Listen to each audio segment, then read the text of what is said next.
अस्सलाम वालेकुम, welcome back to देसी जर्मनीज। तो कैसे हैं आप सब लोग। आज हमारा लेसन नंबर 25 है और उसका पार्ट 4 है, लास्ट पार्ट है कनेक्टर्स का। हमने जो सिंगल कनेक्टर्स थे वो कंप्लीट कर लिए हैं सारे, ज़ीरो पोजीशन वाले, हाउपजार्ट्स वाले और नेबनजार्ट्स वाले। आज हम बहुत ही important two way connectors use करने जा रहे हैं और इनको हमने कोशिश करना है कि स्पीकिंग के अंदर और राइटिंग के अंदर हम इनको ऐड कर सकें, यानी कि श्राइबन और स्प्रेशन दोनों के अंदर हमने इनको ऐड करना है। वो बेशक gemeinsam etwas planen हो, कोई ईमेल या ब्रीफ हो या फिर कोई भी माइनिंग हो।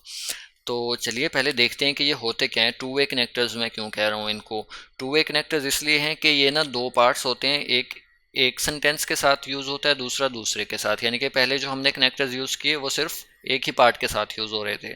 अभी जो हम कनेक्टर यूज़ करने जा रहे हैं ये टू वे हैं। इनको हम स्वायवेग कनेक्टोरन भी कहते हैं, ये टू वे कनेक्टर्स। तो इनका एक पार्ट हम एक सेंटेंस के साथ यूज़ करेंगे, दूसरा दूसरे के साथ, इसलिए हम इनको टू वे कनेक्टर्स कहते हैं। इंग्लिश के अंदर भी जैसे ये कुछ होते हैं। तो चलिए इनको देखते हैं हम। अब फर्स्ट कनेक्टर है एंटवेडर ऑर्डर। एंटवेडर ऑर्डर का मतलब होता है या तो या, यानी कि जब हमने दोनों साइड पे या को ऑप्शन देना हो तो इसलिए। अब ये जो कनेक्टर्स हैं ना, इनका कोई एक सर्टेन सेंटेंस स्ट्रक्चर नहीं है। ये हम देखेंगे कि कौन सा वर्ड यूज़ कर रहे हैं। अगर कोई ऐसा वर्ड है जिसके बाद फ़ौरन वर्ब आता है तो वो उस रूल के साथ यूज़ करना है। अगर कोई ऐसा वर्ड है जिसके साथ वर्ब लास्ट में जाता है तो उस रूल के हिसाब से यूज़ करना है। अगर कोई ज़ीरो पोजीशन वाला वर्ड आ रहा है तो उसके फ़ौरन बाद वर्ब आने के बजाय नोमिनेटिव आएगा, फिर वर्ब आएगा। तो वो पीछे जो हमने तीनों सेंटेंसेस के स्ट्रक्चर देखे हैं, हमने उन्हीं में से कोई, यानी कि मिक्सअप है ये उन सब का। हमने वर्ड्स देखने हैं कि ये ज़ीरो पोजीशन वाला है, हाउपजार्ट्स वाला है, या कौन सा है, तो उसके हिसाब से हम करेंगे। अब पहला सेंटेंस, पहला जो है वो है एंटवेडर ऑर्डर। इसका मतलब होता है या तो या फिर या दोनों पे, जब दोनों जगह हमने जब या का वर्ड यूज़ करना हो। अब हम सेंटेंस बनाते हैं कि या तो तुम खा सकते हो या सो सकते हो। तो अब जो एंटवेडर है ना, इसकी खूबसूरती ये है कि ये फर्स्ट पे यूज़ हो तो ही अच्छा लगता है। यानी कि हम इसको वर्ब के बाद भी यूज़ कर सकते हैं, लेकिन कुछ कनेक्टर्स ऐसे हैं यानी कि बोलने में अच्छे लगते हैं ना, ज़्यादा सूट करते हैं, तो ये एंटवेडर जो है ये शुरू में ही ज़्यादा सूट करता है। एंटवेडर kannst du schlafen, या तो तुम सो सकते हो, और जा सकते हो हम कह देते हैं, खा सकते हैं के बजाय, और gain. एंटवेडर kannst du schlafen oder gehen। अब एंटवेडर जो है ये ज़ीरो पोजीशन वाला नहीं है, तो इसके फ़ौरन बाद वर्ब आया है, और नेबनजार्स वाला भी नहीं है कि वर्ब लास्ट में चला जाए। और ऑर्डर जो है ये हमने पढ़ा था, ये ज़ीरो पोजीशन वाला होता है। इसके बाद अगर सब्जेक्ट या नोमिनेटिव अलग अलग होते तो वो उसके बाद आते, ठीक है। एंटवेडर ऑर्डर, तो ये हमने एंटवेडर एक जगह पे यूज़ किया, ऑर्डर हमने यूज़ किया दूसरी जगह पे। अब दूसरा है जोवोल अल साउख। अब जोवोल अल साउख का मतलब होता है ना सिर्फ बल्कि, यानी कि जैसे हम यूज़ करते हैं कि जब दोनों साइड पे हमने बोथ और एंड यूज़ करना हो, यानी कि एक जगह हमने यूज़ करना है बोथ, दूसरी साइड पे हमने यूज़ करना है एंड। तो हम सेंटेंस बनाते हैं जैसे के फूफो, क्या हम कर सकते हैं, ना सिर्फ आंटी होशियार हैं, तेज़ हैं, बल्कि लालची भी हैं। तो हम ये सेंटेंस बनाएंगे कि जोवोल इस्ट दी ठानते क्लूग। सारी आंटियां तेज़ होती हैं भाई, जो भी आंटीज होती हैं ना, रिश्ते तलहा, ये वाली लाइन काट देनी, सारी आंटियां तेज़ होती हैं वाली। जोवोल इस्ट डिटांटे क्लूग, यानी कि ना सिर्फ जो आंटी हैं वो तेज़ हैं बल्कि लालची भी हैं। तो हम दूसरी साइड पे यूज़ करेंगे अल्साउख, ठीक है। अल्साउख के बाद ग्रीडी के लिए हम यूज़ करते हैं गियरिश। तो अब हमने एक साइड पे जोवोल यूज़ किया, बोथ, और अल्साउख का मतलब होता है एंड। अब ये कोई भी एक वर्ड का हमने मीनिंग्स यहाँ पे नहीं, कोई भी हमने एक वर्ड का मीनिंग हमने यूज़ नहीं करना है, जैसे कि जोवोल का अलग और अल्साउख का अलग। ये कंबाइन का मतलब होता है जो भी होता है, ठीक है। एंटवेडर ऑर्डर का कंबाइन मतलब है या तो या, जोवोल अल्साउख का कंबाइन मतलब है यानी कि बोथ एंड, ठीक है। अब ये इसका थर्ड कनेक्टर है nicht nur sondern auch, तो ये भी आप कह लें उससे मिलता जुलता ही है, ये बोथ एंड है। और not only but L,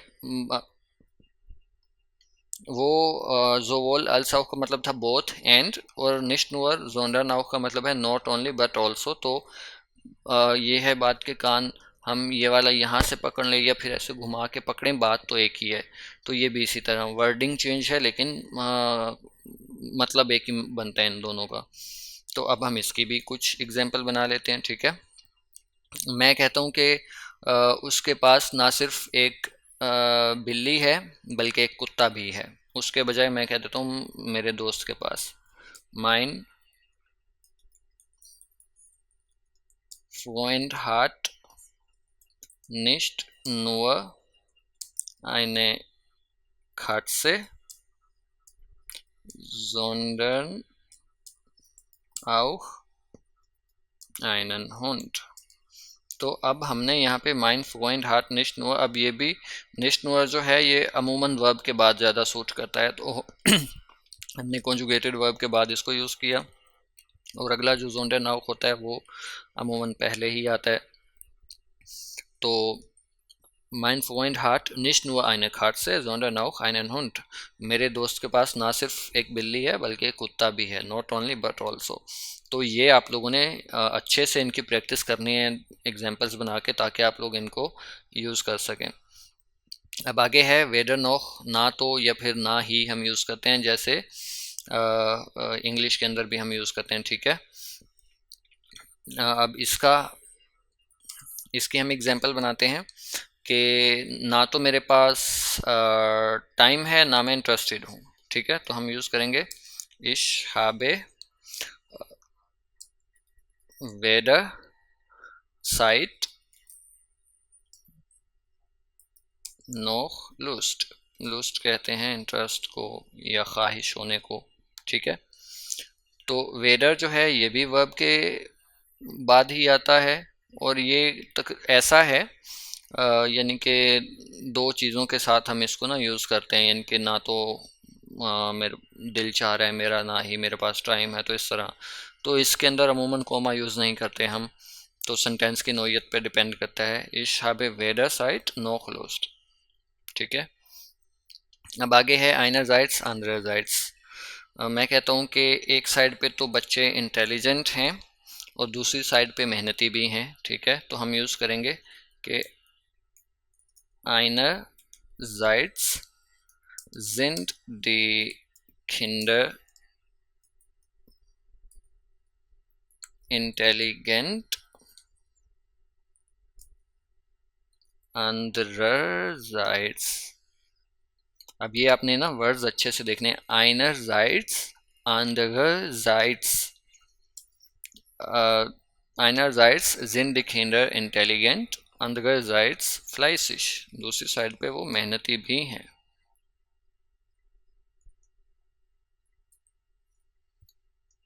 on the one hand, on the other hand.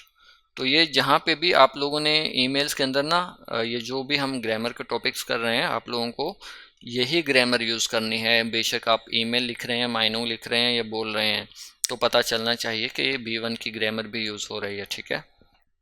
अब आगे ये डेस्टो, ये मेरा थोड़ा थोड़ा नहीं, ये मेरा बहुत फेवरेट है।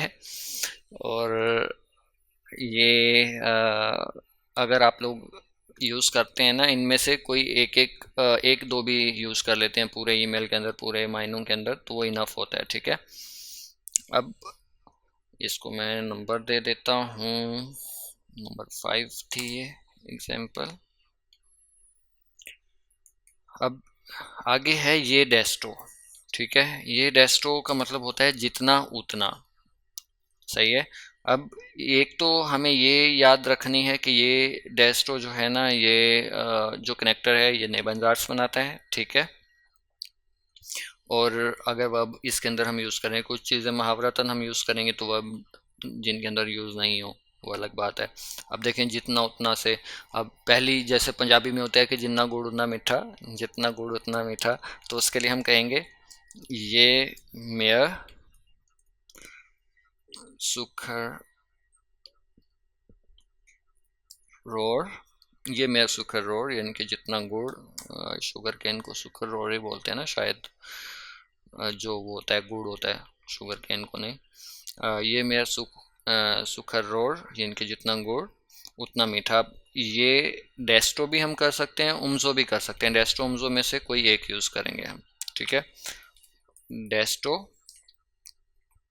हम कह देते हैं ज़्यूसा एस्टेस, जितना गुड़ होगा उतना मीठा होगा, तो वर्ब हमने इसके अंदर यूज़ किया है ईस्ट, ठीक है। अब एक बात आप लोगों ने नोट की होगी कि ये के साथ ना वर्ब लास्ट में जाएगा जब भी हम ये के साथ कोई वर्ब यूज़ करेंगे। अब ये महावरतन एक सेंटेंस मैंने ऐसे लिख दिया है। अब देखें, हमेशा ये और डेस्टो के बाद ना कंपैरेटिव फॉर्म होनी है यूज़, यानी कि ये मेयर हमने यूज़ किया जितना ज़्यादा, ठीक है। डेस्टो ज्यूस हम ने यूज़ नहीं किया, डेस्टो ज्यूसर यूज़ किया। अब ये भी कंपैरेटिव फॉर्म है, यानी कि ये और डेस्टो के बाद हमेशा जो भी ऑब्जेक्टिव हम यूज़ करेंगे वो कंपैरेटिव फॉर्म में आएगा, सिंपल नहीं आएगा। अब आगे कोई और एग्जांपल बनाते हैं। जैसे मैं कहता हूँ कि जितना ज़्यादा मैं पढ़ता हूँ उतना ज़्यादा मैं जर्मन को अच्छे से समझता हूँ, ठीक है। ये मेयर लर्ने,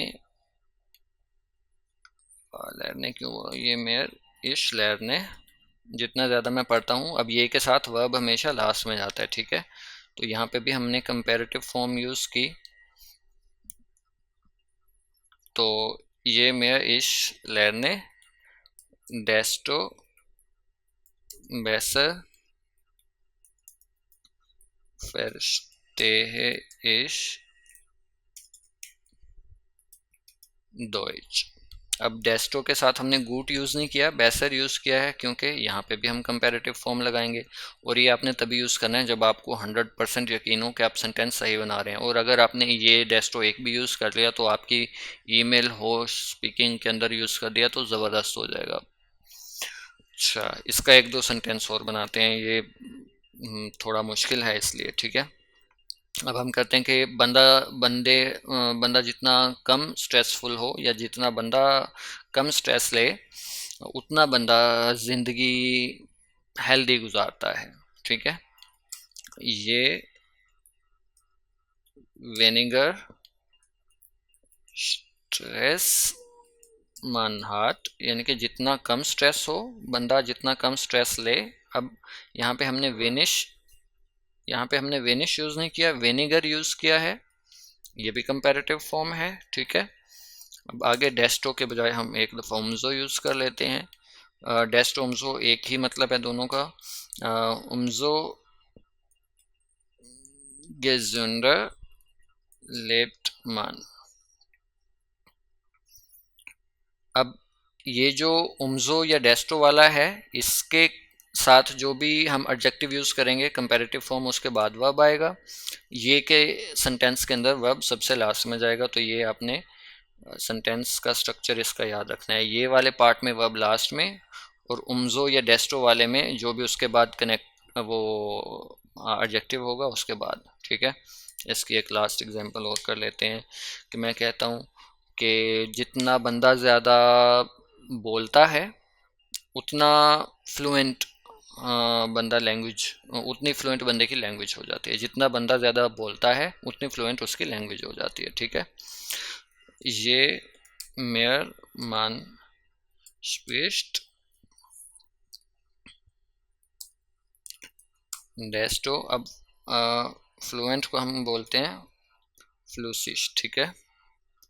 तो ये हो जाएगा फ्लूसिगा वेड डी स्प्राखे, यानी कि लैंग्वेज उतनी ज़्यादा फ्लुएंट हो जाएगी। अब ये के साथ हमने वर्ब लास्ट में लगाया, ठीक है। डेस्टो फ्लूसिगर के बाद वर्ब आया। जितना बंदा ज़्यादा बोलेगा लैंग्वेज उतनी फ्लुएंट हो जाएगी। 9 एग्जांपल्स हो गई हैं, एक इसकी लास्ट और कर लेते हैं, चलें पूरी 10 हो जाएंगी, ठीक है। अब हम बनाते हैं कि जितना बंदा फ्रेंडली होता है उसके उतने ज़्यादा दोस्त होते हैं। ये freundlicher Mann ist, umso mehr Freunde hat man। अब यहाँ पे ये मेयर Freunde के बाद यानी कि एडजेक्टिव के बाद हमने हार्ट लगाया, umso mehr और ये freundlicher। तो ये के बाद और डेस्टो या उम्जो के फ़ौरन बाद जो भी एडजेक्टिव आएगा उसकी कंपैरेटिव फॉर्म, ये वाले सेंटेंस में वर्ब लास्ट में, और उम्जो वाले में जो भी इसके साथ एडजेक्टिव है और नाउन है उसके फ़ौरन बाद यानी कि दूसरे नंबर पे ही वर्ब आएगा।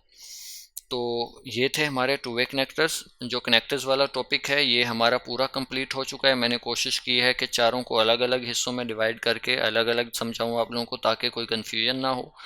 अभी भी अगर आप लोगों को इनमें से कुछ समझ नहीं आया है तो आप ज़रूर कमेंट्स के अंदर लिखिएगा, और अगर नए देसी जर्मनिस्ट हैं तो अपने चैनल देसी जर्मनिस्ट को सब्सक्राइब करें। इंशाल्लाह मिलते हैं नेक्स्ट लेसन में, तब तक के लिए ख्याल रखिएगा। अल्लाह हाफिज़।